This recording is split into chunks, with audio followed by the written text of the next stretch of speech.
앞에 보이시죠? 내가 자유인이 아니냐, 사도가 아니냐, 예수 우리 주를 보지 못하였느냐, 주 안에서 행한 나의 일이 너희가 아니냐. 다른 사람들에게는 내가 사도가 아닐지라도 너희에게는 사도이니 나의 사도됨을 주 안에서 잊은 것이 너희다. 나를 비판하는 자들에게 변명할 것이 이것이니. 우리가 먹고 마실 고기가 없겠느냐. 우리 다 함께 읽겠습니다. 우리가 다른 사도들과 주의 형제들과 게바와 같이 믿음의 자매된 아내를 데리고 다닐 권리가 없겠느냐. 아멘. 네, 오늘 이 말씀 보시면은 이제 고린도 교회에 이제 바울이 편지하는 내용이잖아요. 근데 이 고린도 교회가 그 내부 안에 가장 교회 중에서도 문제가 많은 교회였던 것입니다. 그런데 사도 바울이 자기의 이야기를 고린도 교회에게 전달을 할 때 특별히 사도된 내가 누구냐는 거에 대해서 이제 오늘 입장을 얘기해요. 그래서 9장 전체의 내용이 사실은 오늘 전체의 내용입니다. 이렇게 보시면은 바울 사도가 이 하는 말이 뭐냐면은 바울 사도는 자비량 선교를 했습니다. 그래서 자기가 돈을 벌어서 텐트를 만드는 일을 하고 그래서 자비량 선교를 하면서 고린도 교회를 세웠어요. 그리고 이 바울은 결혼을 하질 않았습니다. 혼인을 하지를 않고 그리고 자기 스스로가 고백하기를 먹고 마실 권리를 포기했다 이렇게 성경에 오늘 문제 말씀 보시면은 나와 있습니다. 그런데 이 모든 것이 먹고 마시는 것을 싫어하거나 혼인을 못하는 것이나 또 돈을 요구하지 못할 상황이기 때문에 행동하는 것은 아니다. 그 이야기가 전체에 나와 있는 9장 전체의 이야기입니다. 이렇게 보시면은 일하는 자의 권리를 예수님께서도 말씀을 하셨어요. 뭐냐면은 예를 들어서 군인을 가는데 군인 가는 사람은 자기 돈으로 군대에서 먹고 살지를 않죠.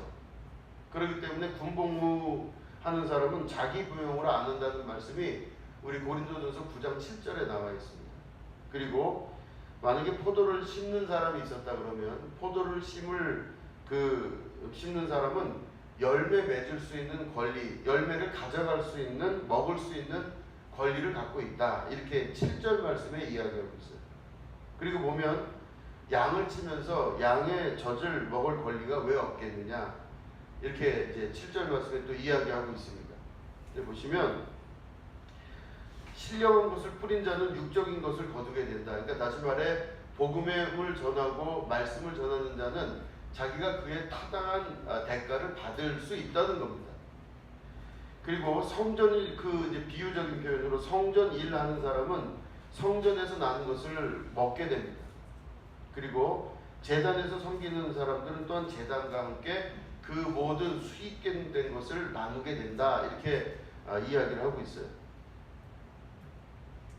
그런데 보면은 바울은 지금 보면은 자비량으로 선교하고 또 바울은 결혼도 하지 않았을 뿐더러 모든 먹고 사는 문제에 있어서만큼 바울 스스로는 교회에서 무엇을 구하지 않고 자기 스스로가 그걸 하려고 했다고 하는 것인데 이게 와전이 되면 어떤 일이 되냐면은 교회가 저 사람들은 원래 그런 사람들이려니 생각을 하는 거예요.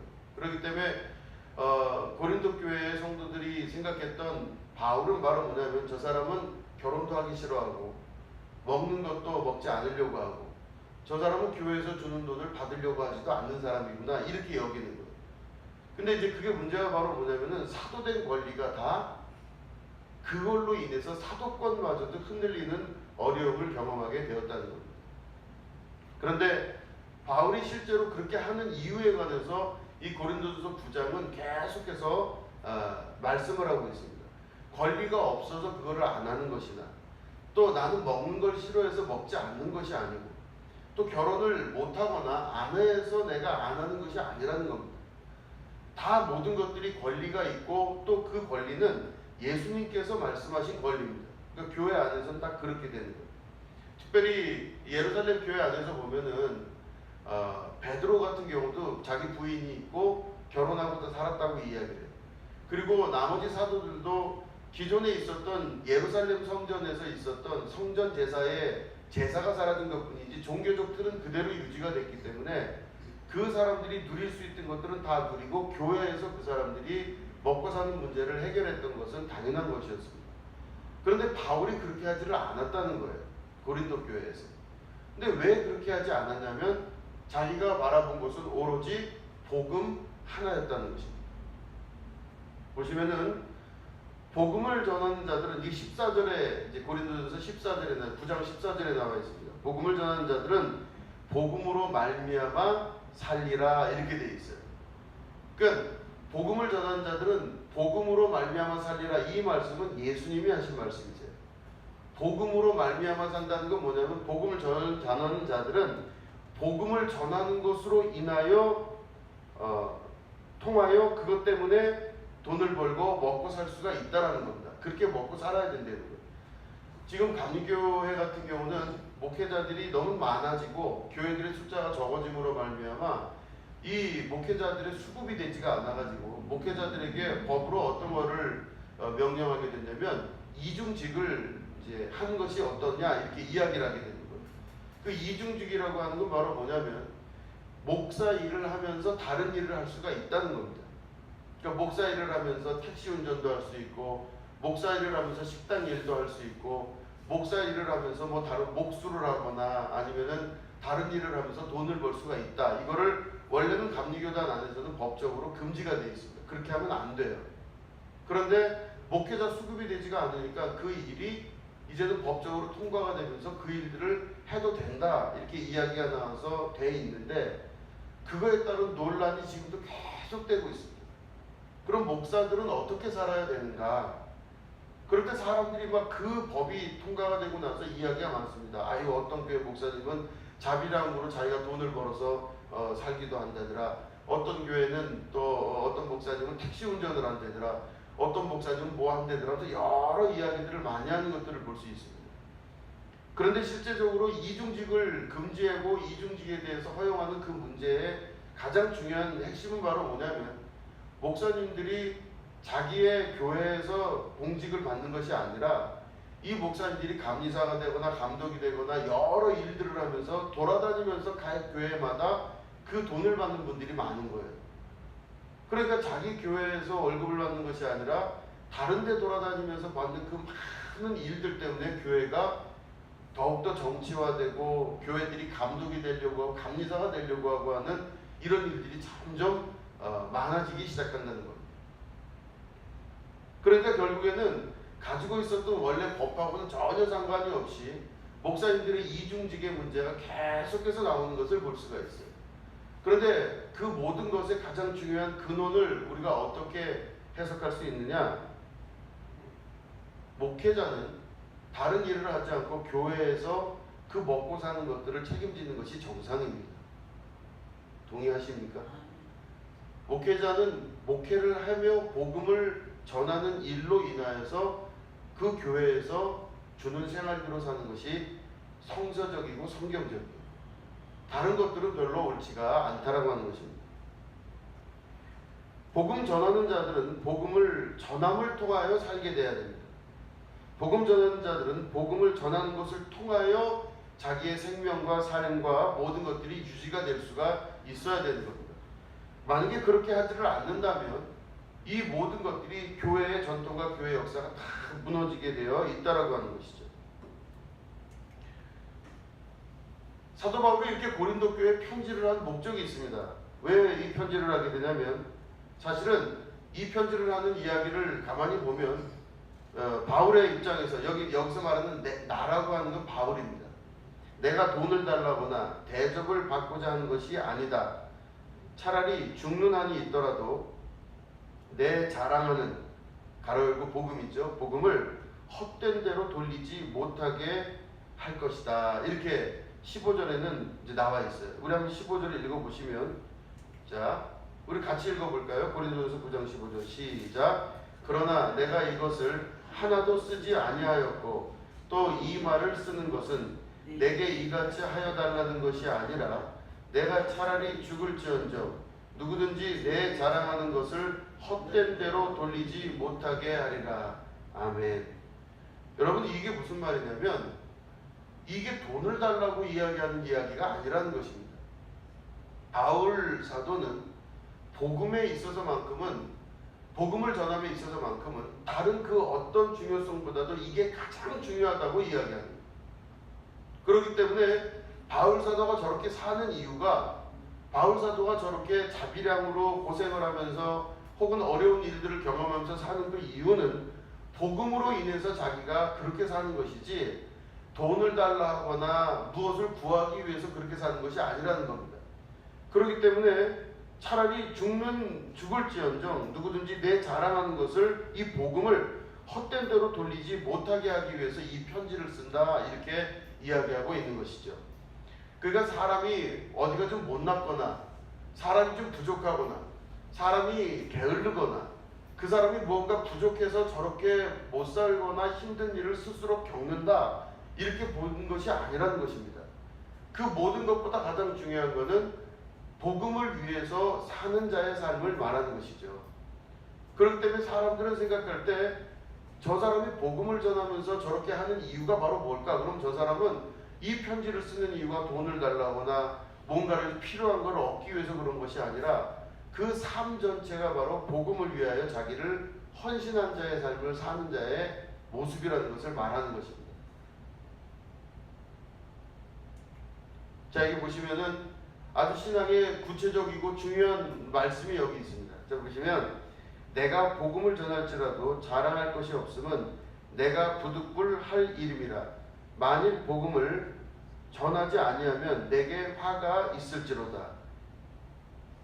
바울은 하나님으로부터 상금을 받는 것에 대해서 생각을 하는 거예요. 그런데 하나님으로부터 상금을 받는데 만약에 자기가 복음을 전하는 일을 자기가 자원해서 하겠다 해서 일을 시작했으면 그 자원해서 하는 사람은 칭찬받을 만하죠. 그렇죠. 자원해서 무언가를 하려고 하는 사람은 참 칭찬받을 만합니다. 그래서 제가 하나님 이 고난의 길로 들어서겠습니다. 두 손 들고 제가 이 일을 하겠습니다. 이렇게 이야기해서 자원해서 내가 하고자 해서 이 일을 한다 그러면 아주 그 사람은 자기 스스로가 칭찬받을 만한 사람이에요. 하나님이 복을 주셔도 자원하는 자를 복을 주시겠죠. 그런데 바울은 그 말을 하진 않습니다. 자기가 자원하여서 이 일을 하는 것이 아니라 여기 보면 뭐라고 되어 있죠? 복음을 전할지라도 자랑할 것이 없으면 내가 부득불할 일임이라 이래요. 이 말은 무슨 말이냐면 부득불한다는 말은, 부득불이란 말은 빨간색으로 지금 영어로 compelled라고 제가 써놨습니다. 이 말은 무슨 말이냐면 억지로 시키다, 강요하다, 이런 뜻이에요. 그러니까 내가 복음을 전하고 이 하는 모든 그 안에 전도하면서 하는 모든 일들은 자원해서 하는 게 아니라 부득불, 다시 말해 하나님이 나한테 시켰으니 내가 그거를 부득불 한다는 거예요. 어쩔 수 없이 그 일을 한다, 이런 일이에요. 그럼 이게 도대체 무엇일까? 지금까지는 자원해서 하는 것들이 가장 아름답고 선하고 좋은 줄로 알았는데 자원해서 하는 게 아니라 지금 부득불 한다 그러고 있어요, 바울이. 근데 이 말을 잘 보시면 제가 맨 위에 썼습니다. 복음 전하는 것은 부득불 하는 것입니다. 부득불 한다는 것은 하나님 앞에 자신을 드린 자의 삶을 사는 것을 말합니다. 내가 하나님 앞에 내 인생을 드리고 나면요, 이제부터는 내가 자원해서 기쁨으로 그걸 하는 게 아니라 내 인생을 드리고 나면 나는 하나님의 종이 되기 시작해요. 하나님이 가라 그러면 가고 하나님이 오라 그러면 오는 자의 삶을 사는 겁니다. 하나님이 고개를 숙이라 하면 고개를 숙이게 되고, 하나님께서 날 보고 정말 가기 싫은 그곳으로 가라 하면은 나는 정말 가기 싫지만 하나님께 드려진 자이기 때문에 그냥 가게 되는 거예요. 그죠? 그러면 내가 하나님 앞에 행하는 모든 일들은 자원해서 그 가기 싫은 데 가는 것이 아니라는 겁니다. 내가 하나님 앞에 완전히 드려진 바가 된 사람은 자원해서 그 일을 하는 것이 아니라 하나님께서 하라고 하시니 하는 것뿐이에요. 그러니까 내 자신을 다 드린 자의 삶은 그 다음부터는 종의 삶이 되는 겁니다. 하나님이 가라 하면 가고 오라 하면 오고, 하나님이 그 싫은 일을 하라고 하면은 하는 것입니다. 그래서 낮게 행하는 모든 것이 좋아서 하는 것은 아니라는 것입니다. 고개를 숙이고 또 허리를 굽히고 가장 낮은 데로 가는 그 모든 것들은 낮은 데를 좋아해서 가는 것이 아니라는 것이죠. 내가 돈을 싫어해서 돈이 없는 것을 유지하는 것이 아닙니다. 내가 먹는 것을 좋아하지 않아서 안 먹는 게 아니라는 뜻입니다.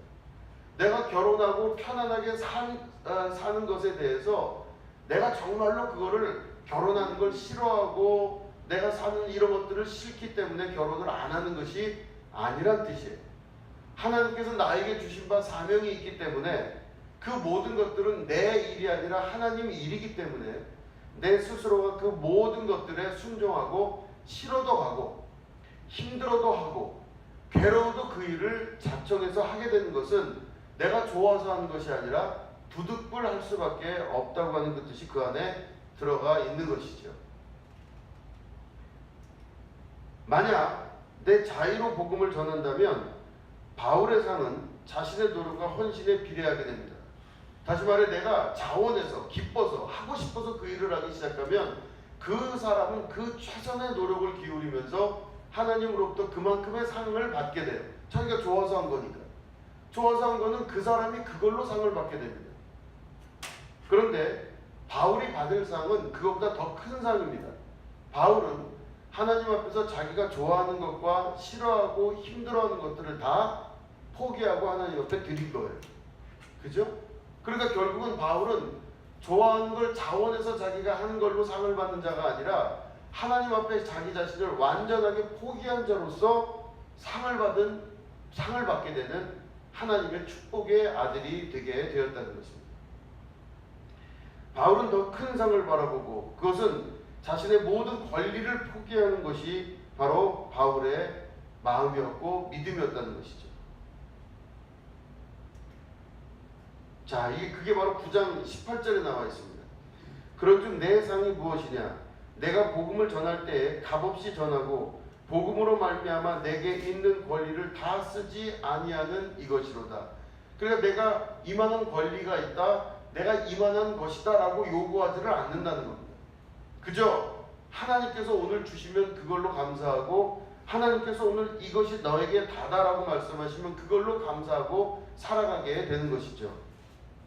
그래서 보면 자기의 권리를 주장하지 않고 자기의 것을 자기의 것으로 주신 것으로 감사하고 만족하고 사는 자의 삶을 산다는 것은 하나님께서 모든 것을 다 그에게 주셨다고 믿는 믿음으로 사는 거예요.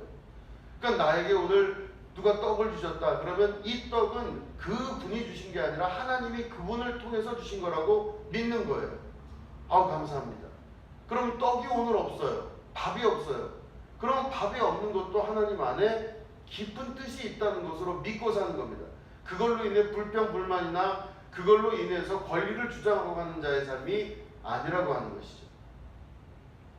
그렇기 때문에 가장 중요한 것은 하나님 앞에 정말로 그 안에 자기 자신을 드린 자의 삶을 산다는 것은 하나님께서 바울을 통해서 우리에게 말씀하고자 하는 아주 중요한 의도가 그 속에 들어 있다라고 하는 것이죠. 그래서 이 바울은 모든 사람, 제가 앞에 있는 거 읽어보면 모든 사람 앞에서 자유로우나 스스로 모든 사람에게 종이 된 목적은 더 많은 사람을 얻고자 합니다. 그죠? 율법 없는 자에게 율법 없는 자로서 약한 자들에게 약한 자가 됨으로써 여러 사람에게 여러 모습이 된 것은 몇 사람이라도 더 구원하고자 합니다. 이렇게 말씀하고 있습니다.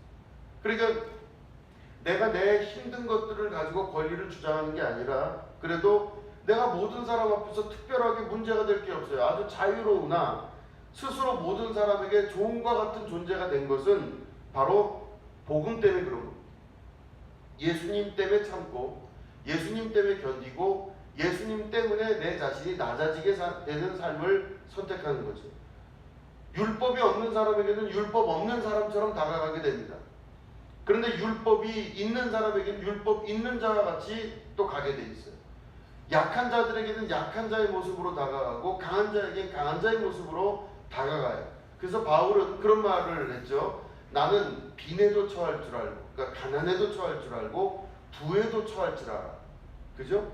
그러니까 다시 말해 바울은 자기가 가난한 자도 될 줄 알고 부자도 될 줄 알고 배운 자가 될 줄도 알고 못 배운 자가 될 줄도 알고 몸이 약한 자가 될 줄도 알고 몸이 강한 자가 될 줄도 아는 거예요. 왜냐하면은 자기 자신이 갖고 있었던 원래 자기 모습대로 살아가는 자가 아니라 바로 그 모든 앞에 있는 사람들의 그 상황과 그 뜻에 합당하고 맞는 자로 자기를 맞춰가는 자의 삶을 살게 되었다는 것입니다. 그러니까 결국에는 모든 것은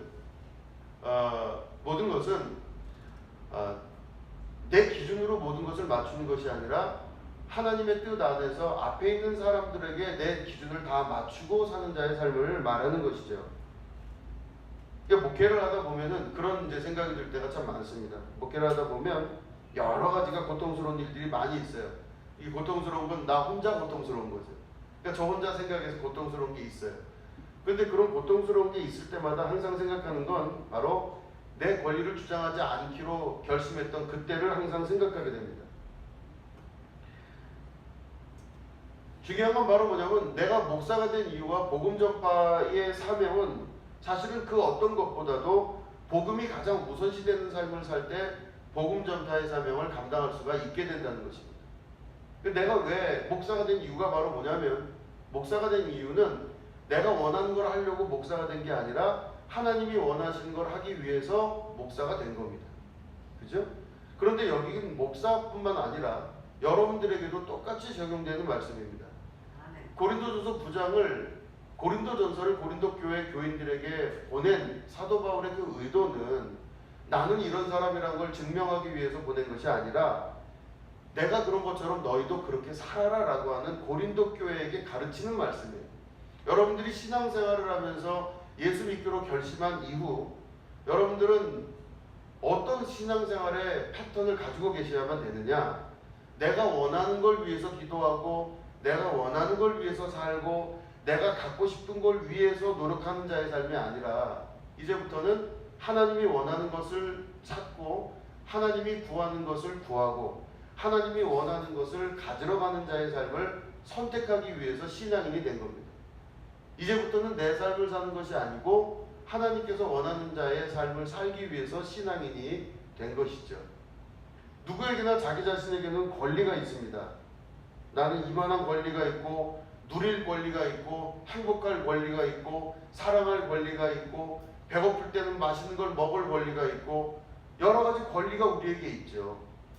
그런데 예수 믿기 시작하면서부터는 그 모든 권리를 하나님 앞에 과감하게 포기할 줄 아는 자의 삶을 택해야 되는 겁니다. 내가 원해서 하는 것이 아니라 그 이후의 삶은 두둑불하게 되는 신앙생활이 되는 거죠. 그래서 바울 사도가 아까 말씀한 것처럼 신앙생활은 두둑불하는 겁니다. 자원하여 하는 것이 아니라 자원하여 하는 것보다 더 높은 단계는 두둑불하게 되는 신앙입니다. 억지로 내 스스로 원하는 것을 택하여 가는 것이 아니라 하나님께서 나에게 요구하신 것들을 이루어가는 자의 삶을 하루하루 살아가게 된다는 것이죠. 제가 어느 집회에 가서 어떤 결심을 한 게 있었습니다. 이게 뭐냐면은 이제 제가 시골에서 목회를 할 때 열심히 목회를 했어요. 그런데 목회를 하니까 사람들이 막 많아지고 막 이렇게 하는 그 순간들이 있었어요. 부흥의 순간들이 있었습니다. 그런데 그때 이제 막 생각한 게 바로 뭐냐면 이때쯤 되면은 큰 교회 목사가 되기 위해서 여러 가지 방법을 좀 취해야 되지 않겠나 하는 생각이 들었었어요. 그럴 수 있죠.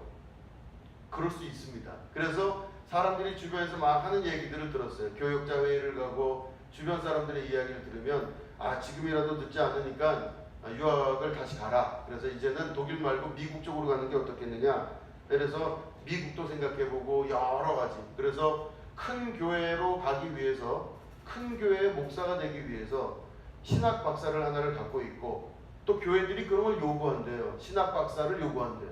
그 신학 박사가 되고 또 어디 가서 또 이만한 자격증을 갖고 있고 그렇게 해서 내 스스로의 스펙을 다 쌓은 다음에 시골 교회에 있는 것으로 멈추지 말고 다른 교회로 옮겨서 원서를 내서 옮겨보고 거기서 미국으로 가서 학위를 따갖고 오고 그런 다음에 큰 교회에 다시 원서를 내고 그런 교회들에게서 큰 교회에 내가 목사가 되면은 이렇게 가는 루트가 있다. 이런 것들을 많이 배웠어요. 이게 30대 초반 중반 때 배웠던 이 감리교단뿐만 아니라 모든 교계에 있는 이야기들이었습니다. 그래서 저는 이제 그 생각을 많이 하고 열심히 공부도 하고 앞으로 미래를 위해서 스펙을 쌓을 생각을 막 했었습니다. 최선을 다했어요. 꿈과 희망을 가지고 마음속에 상상을 하면서 또 그런 그때는 또 시크릿이라고 하는 책이 유행이어서 마음속에 상상을 하래요. 심상화를 시키래요. 내가 어떤 큰 교회 목사가 되는 걸 마음속으로 꿈을 꾸고 막 이런 걸 꿈을 꾸래요. 근데 그렇게 해서 열심히 살고 최선을 다해서 참 몸이 부서져라 할 정도로 목회를 하면서 잘 해왔습니다. 근데 어느 집회를 갔는데 일주일 동안 거기서 나오지 못하는 집회예요. 핸드폰도 뺏기고 다 뺏기고 거기서 집회를 이제 합니다. 그래서 이제 목사들을 이제 놓고 집회를 하는 건데 그 집회를 하다가 맨 마지막 날 하나님의 음성을 제 안에 듣게 됩니다. 그래서 하나님의 음성을 제가 듣게 됐는데 그때 그 들었던 음성이 너무나 잔인한 음성이었습니다. 넌 누구를 위해서 사는 거냐? 그런 질문을 받았어요. 근데 가만히 생각해 보니까 목회라고 하는 방법을 통해서 내 인생의 성공을 바라본 거였었어요. 목회를 해서 인생이 성공하고 싶다라는 거였었어요. 아, 목회를 해도 인생이 성공할 수 있는 거구나. 그래서 목회를 해서 인생을 성공하는 걸로 제가 결론을 내니까 하나님 앞에 대답하기를 나를 위해서 사는 거죠.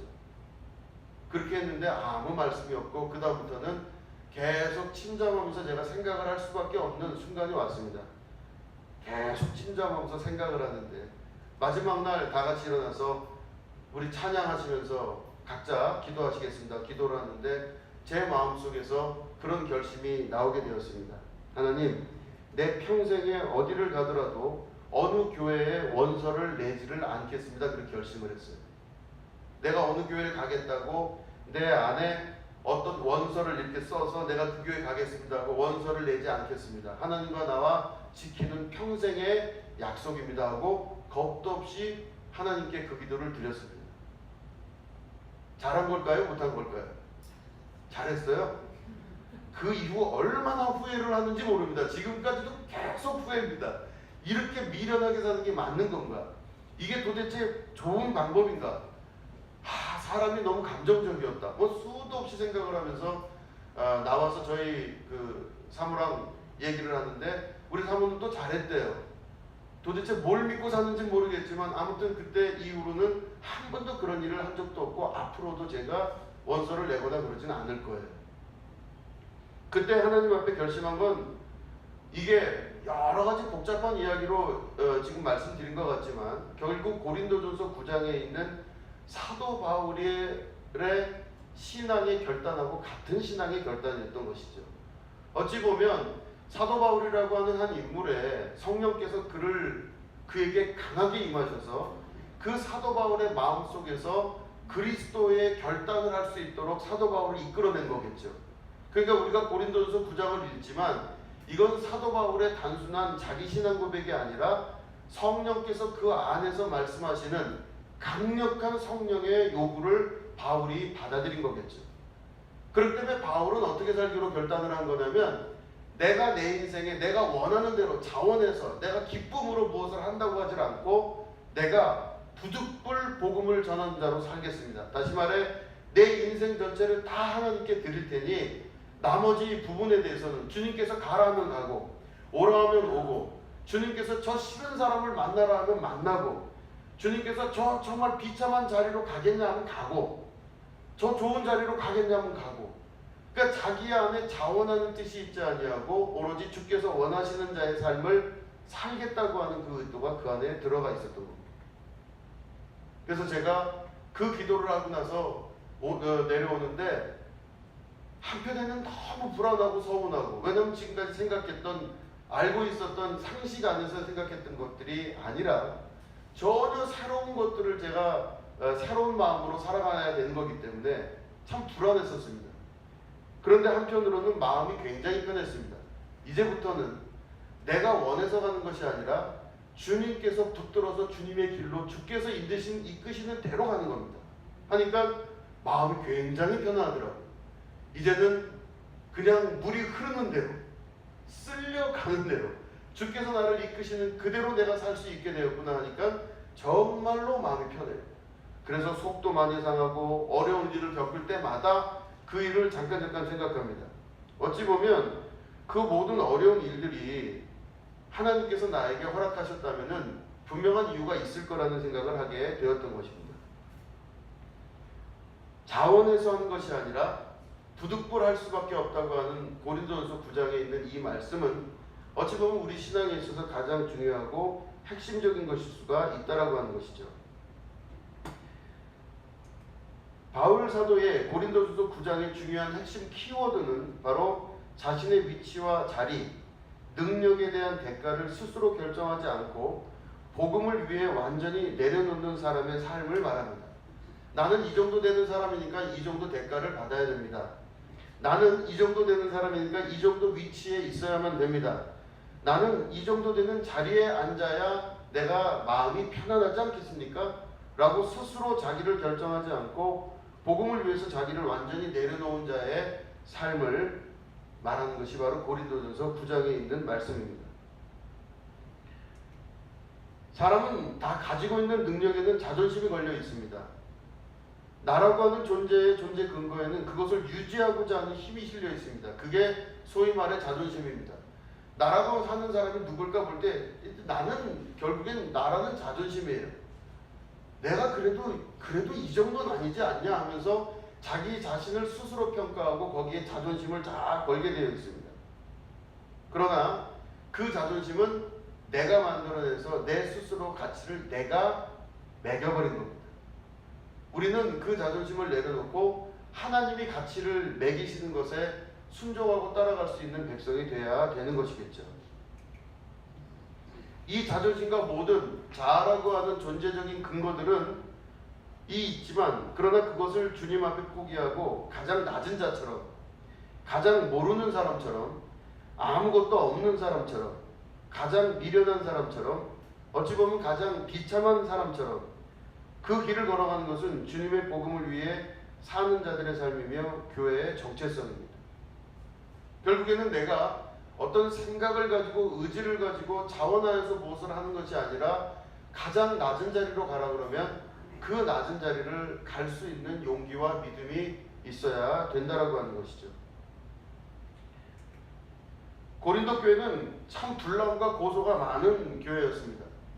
그 고린도 교회는 일단 돈이 많은 교회였었고 거기는 배운 사람들도 참 많은 교회였었습니다. 그런데 이 분리의 주 원인은 바로 자신의 입장을 스스로 결정하는 자들의 자만심과 오만이 있었기 때문에 그게 가능했습니다. 그 사람들은 자기 스스로가 갖고 있었던 자존심과 자만감이 충분히 있었기 때문에 나 정도 똑똑한 사람은, 나 정도 논리적인 사람은 이 일을 충분히 결정할 수 있다라고 스스로가 얘기하고 스스로가 결정할 줄 아는 사람이었습니다.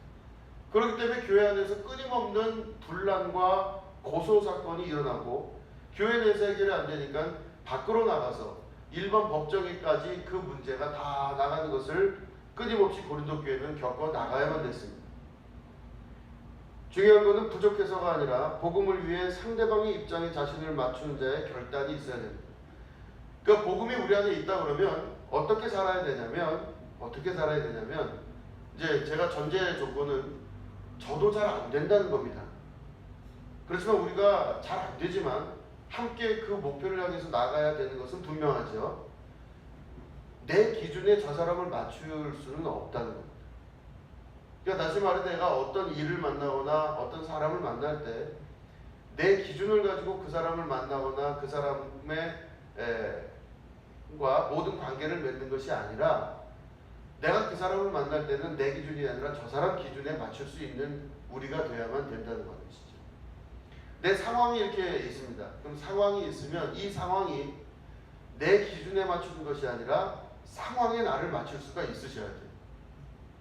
옷을 살 때 내 몸에 맞는 옷을 사는 것이 아니라 그 옷에 맞는 내 몸을 매일 만들어야만 되는 게 복음을 가진 자들, 믿는 자들의 삶이라고 하는 것입니다. 저는 그 결정을 한 이후에 집회가 끝난 이후에 하나님 앞에 그러면 과감하게 나 자신을 버리는 자가 어떤 삶일까 할 때 예를 들어서 교회에서 우리 당회 때 보면은 생활비 책정하죠. 그죠? 저기 제가 생활비 얼마 달라고 한 적 없죠. 한 번도 없을 거예요. 생활비를 얼마로 책정하자고 하는 말을 내 입으로 한마디도 한 적도 없고 그 어떤 것도 제가 요구하거나 바란 것이 한 번도 없습니다. 그날 이후로 목회하면서 제 인생에 주신 모든 것들이 상황이 나에게 주신 거라면, 하나님이 그 상황을 허락하셔서 나에게 그걸 주신 거라면 너무 감사하고 기뻐해야만 되는 것이라고 믿음을 갖고 살고 있습니다. 모든 것은 다 마찬가지입니다. 내가 어느 순간 이 정도 되면 이 정도 되는 사람이 돼야 된다라고 스스로 맞추는 사람은 자기 스스로의 신앙의 겉모습을 갖고 있지만 실제로는 하나님 뜻 안에서 그것들이 합력하여 선을 이룰 수가 없게 됩니다. 왜냐하면 하나님의 뜻 안에서 합력하여 선을 이루는 것은 내 뜻이 아니라 하나님 뜻 안에서 합력하여 선을 이루게 되는 것입니다. 자기의 뜻이 완전히 사라지기 시작할 때, 어찌 보면 좀 빈 사람처럼, 저 사람은 아무것도 모르는 사람인 것처럼, 저 사람은 좀 이상한 사람인 것처럼 보일지라도 그 거룩한 하나님의 뜻이 이루어지고 선을 이루어서 완전을 이루어지는 완벽한 뜻은 바로 내 자신이 하나님 안에서 자기 자신의 의도와 자기 자신의 주장이 완벽하게 사라진 자의 삶을 살게 될 때, 예수님처럼 내가 온전한 것처럼 너희도 온전할지어다라는 그 말씀을 이루는 자의 삶을 살 수가 있게 되는 것이죠. 힘들지만 그 길을 같이 걸어가기를 주님의 이름으로 축원드립니다. 참 쉽지 않습니다. 상대방의 입장에서 그 입장을 이해하고 그 사람 수준에서 그 말을 하고 그 사람의 입장에서 모든 일을 결정한다는 것은 참 쉽지가 않습니다. 그러나 만약에 우리 주님께서 그거를 우리에게 원하신다 한다면 그 원하심에 여러분 결정을 하시고 그렇게 사신다면 정말로 여러분 하나님께서 주시는 신령한 축복과 우리가 상상할 수 없었던 예상할 수 없는 축복들이 기적의 역사 가운데 우리에게 나타나게 되는 것이죠. 나 자신의 가치를 스스로 결정하지 말고 나의 가치를 하나님께서 결정하실 수 있도록 나를 드릴 수 있는 여러분 되시기를 축원드립니다. 그렇게 한번 살아보는 것이 얼마나 기쁘겠습니까? 이 세상 사람들은 다 자기가 자기 스스로의 가치를 결정합니다. 나 정도 되면 이 정도 되는 사람이라고 자기가 결정합니다. 그래서 자기가 얼마를 받아야 될지 어떻게 살아야 될지를 스스로 결정합니다. 그러나 내가 스스로 무엇인가 결정한다면 하나님의 결정은 내 인생에서 사라지게 됩니다. 내 인생을 하나님께서 결정하실 수 있도록, 나라고 하는 존재의 가치를 주님께서 결정하실 수 있도록 하나님 앞에 자기 자신을 드릴 수 있는 여러분 되시기를 주님의 이름으로 축원드립니다. 기도하겠습니다.